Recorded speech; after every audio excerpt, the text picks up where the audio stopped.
ప్రాణం తీసిన ఇంగ్లీష్ కారణం చిన్నదే అనిపించినా శోకం మాత్రం పెద్దదే. తెలుగు మీడియం నుండి ఇంగ్లీష్ మీడియంలోకి మార్పే ప్రాణం తీసింది. మంచిర్యాల జిల్లా భీమారం మండలం పోతనపల్లికి చెందిన నలాటకూరి భానేష్ కవిత దంపతులకు 2 సంతానం. వీరిలో అనుశ్రీ పెద్ద కుమార్తె. బిడ్డను బాగా చదివించి ఉన్నత స్థాయికి తీసుకురావాలన్నదే భానేష్ కవిత కల. ఆ క్రమంలోనే అనుశ్రీ తెలుగు మీడియం నుండి 10వ తరగతి పాస్ అయింది. రామకృష్ణాపూర్లోని కస్తూర్బా కాలేజ్లో ఇంటర్ మొదటి సంవత్సరం ఇంగ్లీష్ మీడియంలో చేర్చారు. అక్కడ మొదలైంది అనుశ్రీ కష్టాలు. ఇంగ్లీష్ రాక అర్థం కాక సతమతమైపోయింది బిడ్డ. తండ్రికి పలుమార్లు తెలుగు మీడియంకి మార్చమని అడిగింది. 2వ సంవత్సరంలో మారుస్తానమ్మా అని చెప్పారు. మనస్తాపానికి గురైన ఆ చిన్నారి అనుశ్రీ మంగళవారం ఇంట్లో గడ్డి మందు తాగి ఆత్మహత్యకు యత్నించింది. ఇది గమనించిన కుటుంబ సభ్యులు హుటాహుటిన ఆసుపత్రికి తరలించారు. చికిత్స పొందుతూ చిన్నారి అనుశ్రీ కనుమూసింది.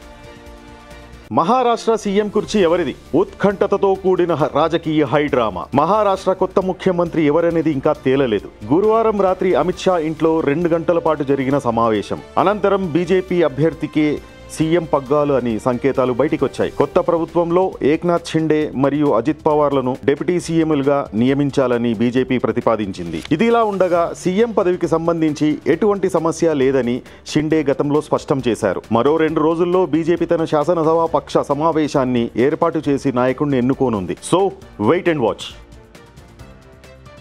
తెలంగాణ ఉద్యమ చరిత్రలో నవంబర్ 29 ఒక ఘట్టం. తెలంగాణ తెచ్చుడో కేసీఆర్ సచ్చుడో అనే నినాదంతో నవంబర్ 29, 2009న కేసీఆర్ సిద్దిపేటలో ఆమరణ నిరాహార దీక్షకు బయలుదేరారు. కానీ కరీంనగర్లో కేసీఆర్ అరెస్టు తర్వాత రాష్ట్ర వ్యాప్త ఆందోళనలు మిన్నంటడంతో ఢిల్లీలోని కేంద్ర ప్రభుత్వం ప్రత్యేక రాష్ట్రం ఏర్పాటును మన్నించక తప్పలేదు. తెలంగాణ ఉద్యమానికి పునాది వేసిన ఈ రోజు ఉద్యమాల ఖిల్లా కరీంనగర్లో ప్రతి ఏడాది దీక్షా దివస్ ఘనంగా నిర్వహిస్తున్నారు. ప్రస్తుత కాంగ్రెస్ ప్రభుత్వం ఇప్పటికే విమర్శల జడివాన కురిపిస్తున్న నేపథ్యంలో నాటి చరిత్రకు ప్రత్యక్ష వేదిక అయిన కరీంనగర్ లో దీక్షా దివస్ పై చర్చ సాగుతోంది. అలుగునూరులో సుమారుగా 10,000 మందితో ఈ కార్యక్రమం నిర్వహించనున్నారు.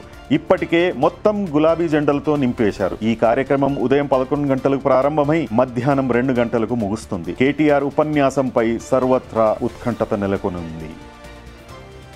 Big alert for AP. Fengal తుఫాన్ ప్రభావంతో ఏపీలో నేడు రేపు దక్షిణ కోస్తాలో అక్కడక్కడ, రాయలసీమలోని పలు ప్రాంతాల్లో భారీ వర్షాలు కురిసే అవకాశం ఉంది. రేపు దక్షిణ కోస్తా, రాయలసీమలోని చిత్తూరు, తిరుపతి, నెల్లూరు జిల్లాల్లో భారీ నుంచి అతి భారీ వర్షాలు కురిసే అవకాశం ఉన్నట్లు ఏపీ విపత్తుల నిర్వహణ సంస్థ తెలిపింది. దక్షిణ కోస్తాలో తీరం వెంబడి గంటకు 50 నుండి 60 కిలోమీటర్ల వేగంతో గాలులు వీస్తాయని వెల్లడించింది. ఫెంగల్ తుఫాన్ తీవ్రత దృష్ట్యా ప్రజలు అప్రమత్తంగా ఉండాలని, మత్స్యకారులు సముద్రంలో వేటకు వెళ్లవద్దని విపత్తుల నిర్వహణ సంస్థ మేనేజింగ్ డైరెక్టర్ రోనంకి కూర్మానాథ్ సూచించారు.